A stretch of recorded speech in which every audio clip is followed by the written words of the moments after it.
Doctor Baba Saheb Ambedkar open university.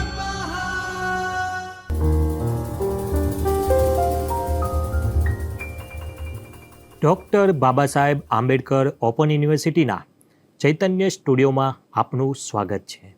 હું છું doctor Vinod માજીરાણા, જેમણે મુખ્ય વિષય સંસ્કૃત MA પ્રવેશ પ્રાપ્ત કર્યો છે અને તેમાં તેમનું પેપરનું નામ છે નાટ્યશાસ્ત્ર અધ્યાય 1, 2, 6.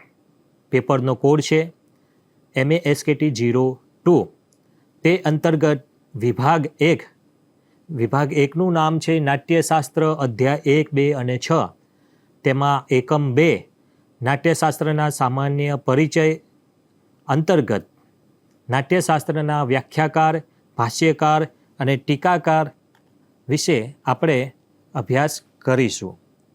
નાટ્યશાસ્ત્રના વ્યાખ્યાકાર, ભાષ્યકાર, ટીકાકાર. આચાર્ય ભરતના નાટ્યશાસ્ત્ર ઉપર અનેક આચાર્યો દ્વારા વ્યાખ્યાઓ લખવામાં આવેલ છે તથા તેના દ્રષ્ટાંતો આપણને જોવા મળે છે.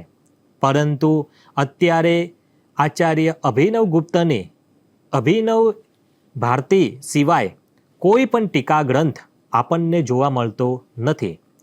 સંગીત રત્નાકર ગ્રંથમાં સારંગદેવે ભરતના અર્થાત નાટ્યશાસ્ત્રના વ્યાખ્યાકારો વિશે અમુક જગ્યાએ નોંધે છે કે વ્યાખ્યાતારો ભારતીયે લોલટો ઉત્પલક શંકુકાહ ભટ્ટ અભિનવગુપ્ત ચ શ્રી અત્કીર્તિનધરો અપરહ. અર્થાત નાટ્યશાસ્ત્રના વ્યાખ્યાકારો આચાર્ય લોલટ, ઉત્પલ, શંકુક, ભટ્ટનાયક, અભિનવગુપ્ત અને કીર્તિધર છે. આચાર્ય અભિનવગુપ્તે પણ નાટ્યશાસ્ત્રના વ્યાખ્યાકારોના નામમાં ભટ્ટ લોલટ, શ્રી શંકુક, ભટ્ટનાયક અને ભટ્ટયંત્ર ભટ્ટ તૌતનો પણ ઉલ્લેખ કર્યો છે. તદ ઉપરાંત માતૃગુપ્તાચાર્ય, હર્ષ નાન્યદેવ, પ્રિયાતિથિ, રાહુલ, ભટ્ટ ગોપાલ વગેરે આચાર્યોના નામ નાટ્યશાસ્ત્રના વ્યાખ્યાકારોના નામ તરીકે મળે છે. પરંતુ નિર્ણાયક આધાર સામગ્રીના અભાવમાં આ બધા જ આચાર્યો વિશે કોઈ પણ નક્કી કહી શકાય તેમ નથી. અત્રે ધ્યાનાસ્પદ બાબત એ છે કે નાટ્યશાસ્ત્રની સૌથી વધારે વ્યાખ્યાઓ કાશ્મીરી વિદ્વાનો દ્વારા લખાઈ છે. હવે આપણને ક્રમશઃ નાટ્યશાસ્ત્રના વ્યાખ્યાકાર કોણ હતા તે આચાર્યોની વિશે વિગતે ચર્ચા કરીએ તો સૌપ્રથમ આવે છે ભટ્ટ ઉદ્ભટ. આચાર્ય અભિનવગુપ્તે આ 6, 9 અને 19 અધ્યાયમાં આચાર્ય ઉદ્ભટ મતોનો ઉલ્લેખ કર્યો છે. આચાર્ય મમ્મટે પણ પોતાના કાવ્યપ્રકાશ ગ્રંથમાં ઉદ્ભટના રસ સૂત્રોના વ્યાખ્યાતા રૂપે માન્યા છે. સંગીત રત્નાકર ગ્રંથમાં આચાર્ય સારંગદેવે તેમને નાટ્યશાસ્ત્રના વ્યાખ્યાકાર માન્યા છે. ભટ્ટ ઉદ્ભટના વિચારોની આલોચના આચાર્ય ભટ્ટ લોલટે કરી છે. તેથી કહી શકાય કે ભટ્ટ ઉદ્ભટ આચાર્ય ભટ્ટ લોલટની પૂર્વ થઈ ગયા હશે. કવિ કલ્હન કૃત રાજતરંગિણી નામક ઐતિહાસિક ગ્રંથમાં પણ ભટ્ટ ઉદ્ભટને કાશ્મીરી રાજા જ્યાં પીડના સભાપતિ માનવામાં આવે છે. આચાર્ય ભામહે પણ પોતાના કાવ્ય અલંકાર ગ્રંથમાં ભટ્ટ ઉદ્ભટનો ઉલ્લેખ કર્યો જોવા મળે છે અને આચાર્ય ઉદ્ભટનો સમય રાજા જયાપીડના સમકાલીન ગણીને 7મી સદીથી સુધી અથવા તો તે વચ્ચે માનવામાં આવે છે. અને ત્યારબાદ ભટ્ટ લોલટ આચાર્ય અભિનવગુપ્તે ભટ્ટ લોલટ મતની ઘણી બધી જગ્યાએ આલોચના કરી છે. તેથી આપણે એમ કહી શકાય કે આચાર્ય લોલટે નાટ્યશાસ્ત્ર પર કોઈ ભાષ્ય ગ્રંથ લખ્યો હશે અને જે પૂર્વ મીમાંસા શાસ્ત્રના જે અનુગામીઓની વ્યાખ્યા એ પૂર્વ મીમાંસાના દર્શનના આધારે આપી હશે. રસસૂત્ર વિષયક ચર્ચામાં તેમને ઉત્પત્તિવાદી આચાર્ય માનવામાં આવે છે. ભટ્ટલોલટ અપરાજિતના પુત્ર હોવાથી અપરાજિત નામથી ઓળખાતા હતા. રાજશેખરે પોતાના કાવ્ય મીમાંસામાં અપરાજિત નામથી ભટ્ટલોલટના ઉદાહરણો પણ આપ્યા છે. ભટ્ટલોલટે નાટ્યશાસ્ત્ર ઉપર જ વ્યાખ્યા લખી ન હતી, પરંતુ સ્પંદકારિકાની પણ એક વ્યાખ્યા આપણને પ્રાપ્ત થતી જોવા મળે છે, જેનું નામ વૃત્તિ હતું. અને આ ટીકાનો ઉલ્લેખ આચાર્ય અભિનવગુપ્તના જે પરમ શિષ્ય જેનું નામ છે ક્ષેમરાજે પણ કર્યો હતો. અને ભટ્ટલોલટ કાશ્મીરના નિવાસી હતા અને સંભવતઃ વસુગુપ્તના શિષ્ય પણ હતા. તેમનો સમય 8મી સદી ઉત્તરાર્ધ તથા 9મી સદીનો પ્રારંભ માની શકાય છે. ત્યારબાદ આવે છે ત્રીજા ક્રમાંકે શ્રી શંકુક. તો અહીં ભાષ્યકાર અથવા ટીકાકાર તરીકે આચાર્ય શ્રી શંકુકની સૂક્તિઓનો પણ આપણને ઉલ્લેખ વલ્લભદેવે સુભાષિતાવલીમાં તથા કલ્હને સૂક્તિ સંગ્રહમાં કર્યો છે. શ્રી શંકુક મયુરના પુત્ર હતા. કવિ કલ્હને રાજતરંગીની ગ્રંથમાં શ્રી શંકુકના ભુવન અભ્યુદય કાવ્યનો ઉલ્લેખ કરીને તેમને કાશ્મીરના રાજ્ય અજિતા પીડના આશ્રિત કવિ બતાવ્યા છે. અભિનવ ભારતીના અધ્યાય 3થી 26માં શ્રી શંકુકની ટીકાના નિરંતર ઉદ્ધરણો આપવામાં આવ્યા છે. તેથી કહી શકાય કે આચાર્ય શ્રી શંકુકે સમગ્ર નાટ્યશાસ્ત્રના ઉપર કોઈ પણ ટીકા ગ્રંથ લખ્યો હશે. અને રસસૂત્રની વ્યાખ્યામાં આમને અનુમિતિવાદના પણ આચાર્ય માન્યા છે. ત્યારબાદ જોઈએ તો ભટ્ટનાયક અથવા તો આમાં ધ્વન્યાલોક તથા અભિનવ ભારતીના રચનાકાળ મધ્યમાં આચાર્ય ભટ્ટનાયકનો સમય મનાય છે. રસસૂત્રની વ્યાખ્યામાં તેમને સાધારણીયકરણના ઉદ્ભાવક અને ભુક્તિવાદના પ્રવર્તક આચાર્યના રૂપમાં માનવામાં આવે છે.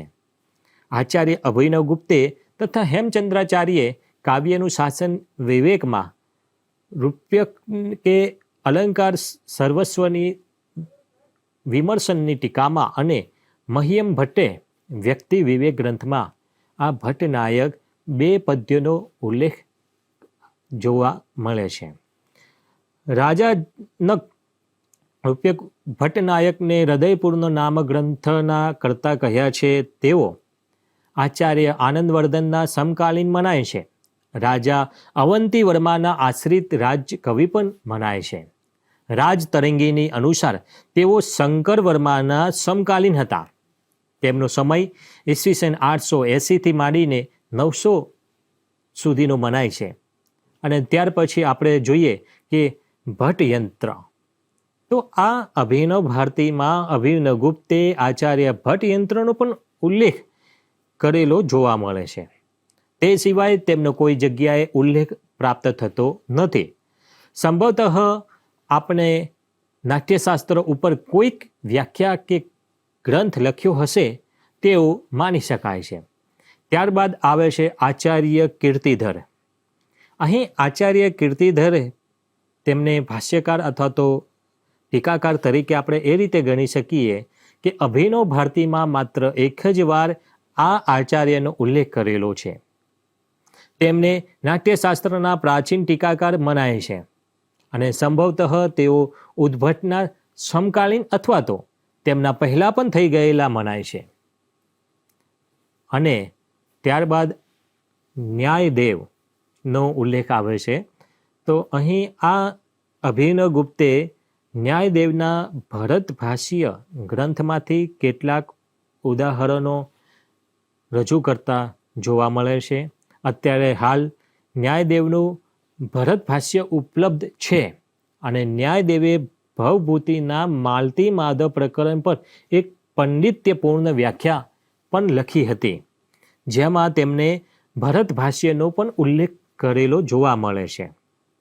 આચાર્ય ન્યાયદેવ અભિનવ ગુપ્તથી પૂર્વકાલીન તથા ભવભૂતિથી ઉત્તરકાલીન હોવાથી તેમનો સમય 9મી સદી મનાય છે. આચાર્ય કાંતિચંદ્ર પાંડે અનુસાર પણ ન્યાયદેવ અભિનવગુપ્તથી 2 પેઢી જૂના છે. તેથી તેમનો સ્થિતિકાળ 9મી સદીનો ઉત્તરાર્ધ મનાય છે. આમ મતાંતરો અહીં આપણને પ્રાપ્ત થયા છે. ત્યારબાદ આવે છે ભટ્ટ તૌથ.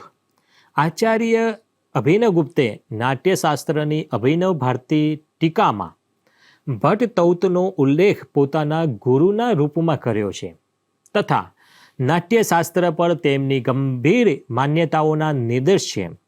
અભિનવગુપ્તે શાંત રસ સંદર્ભે રસની અનુકરણશીલતાના વિરોધ માટે કાવ્ય નાટ્યમાં રસના પ્રતિપાદન સંદર્ભે ભટ્ટ તૌથનો મત સ્વીકારે છે. તેમણે કાવ્ય કૌતુક નાયક એક સ્વતંત્ર ગ્રંથની રચના કરી હતી અને કાવ્યનું શાસનમાં હેમચંદ્રાચાર્યે ભટ્ટ તૌથનો નામથી 3 પદ્ય કાવ્ય કૌતુક ગ્રંથમાંથી આપ્યા છે. આનાથી પ્રતીત થાય છે કે કાવ્ય કૌતુક એ વિદ્વાનોમાં પ્રમાણ ગ્રંથ તરીકે આદર પ્રાપ્ત કરી મૂક્યો હતો અને ભટ્ટ તૌથનો જે સ્થિતિકાળ 10મી સદીનો પૂર્વાર્ધ મનાય છે એમ જોવા મળે છે. ત્યારબાદ આવે છે અભિનવગુપ્ત. હવે આ અભિનવગુપ્ત આચાર્ય જે કાવ્યશાસ્ત્ર, નાટ્યશાસ્ત્ર કે દર્શન તથા તંત્રાદિ શાસ્ત્રોમાં પારંગત વિદ્વાન અને મહાન જ્ઞાની હતા. તેઓ કાશ્મીર વારની જે નરસિંહ ગુપ્ત કે ચુકુલકના પુત્ર તથા વરાહ ગુપ્તના પૌત્ર હતા. તેમના માતાનું નામ વિમલ કલા હતું. માતાના મૃત્યુ બાદ તેમને પોતાના સમગ્ર સમય જ્ઞાનો ઉપાર્જનમાં લગાવી દીધો હતો. તેમને પોતાના પિતા નરસિંહગુપ્ત પાસેથી વ્યાકરણ શાસ્ત્ર અને વામનાદિત્ય વોમનાથ પાસેથી દ્વૈતાદ્વૈત તંત્રશાસ્ત્ર, ભૂતિરાજ તનય પાસેથી શૈવ સંપ્રદાયની લક્ષ્મણગુપ્ત પાસેથી પ્રત્યય ભિક્ષા ક્રમ તથા ત્રિક દર્શનનો ભટ્ટદુરાજ પાસેથી ધ્વનિ સિદ્ધાંત અને પ્રભૃતિ પાસેથી બ્રહ્મ વિદ્યા અને ભટ્ટ તૌથ પાસેથી નાટ્યશાસ્ત્રનું અધ્યયન કર્યું હતું. આ ઉપરાંત બીજા 13 ગુરુઓ પાસેથી તેમને વિદ્યા મેળવી હતી. આમ આચાર્ય અભિનવગુપ્તના ગુરુ તરીકે કુલ 20 વ્યક્તિઓના નામ આપણને જાણવા મળે છે. આચાર્ય અભિનવગુપ્તનો સમય 10મી સદીનો ઉત્તરાર્ધ અને 11મી સદીનો આરંભકાળ મનાય છે. તેમના નામે 41 જેટલી કૃતિઓ મનાય છે, જેમ કે અભિનવ ભારતી, નાટ્યશાસ્ત્રની વ્યાખ્યા, ધ્વન્યાલોકની વ્યાખ્યા. ઉપરોક્ત બંને ગ્રંથ ક્રમશઃ નાટ્યશાસ્ત્રના અને અલંકારશાસ્ત્રના વ્યાખ્યા ટીકા ગ્રંથો છે. તદુપરાંત કાશ્મીરી શૈવ દર્શન તથા શૈવતંત્ર વિષયક 5 ગ્રંથો છે. તેમાં બૌદ્ધ પંચદશિકા, નંબર 2 પરાત્રિશિકા વિવરણ, નંબર 3 માલિની વિજય વાર્તિક, નંબર 4 તંત્રત્રાલોક, નંબર 5 તંત્રસાર અને 6 તંત્રવટ્ટાધાનિકા તેમજ જુદા જુદા દર્શનો અને વિષયો ઉપર પણ અનેક ગ્રંથો જોવા મળે છે, જેમ કે ભગવદ્ ગીતાર્થ, પરમાર્થસાર, ઈશ્વર પ્રત્યભિક્ષા, વિમર્શિણી, તંત્રોરચય, ઘટકર્પર, કુલ કવિવૃત્તિ, ક્રમકેલી વગેરે વિખ્યાત ગ્રંથો છે. આચાર્ય અભિનવગુપ્તે અભિનવ ભારતીની રચના તેમના ગુરુ ભટ્ટ તૌથના મૌખિક વ્યાખ્યાનને જિજ્ઞાસુઓ માટે ગ્રથિત કરવાના પ્રયાસ રૂપે કરી હોવાનું મનાય છે.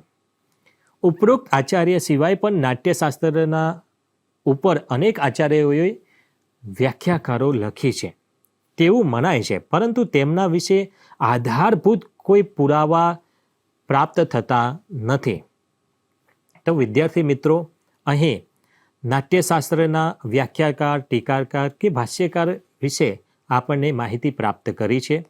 અહીં આપણે જે પ્રશ્નમાં તેના પૂર્વવર્તી આચાર્યો કે ટીકાકારો વિશે પૂછાય તો આ આચાર્યોનો ઉલ્લેખ આપણે કરી શકીએ છીએ.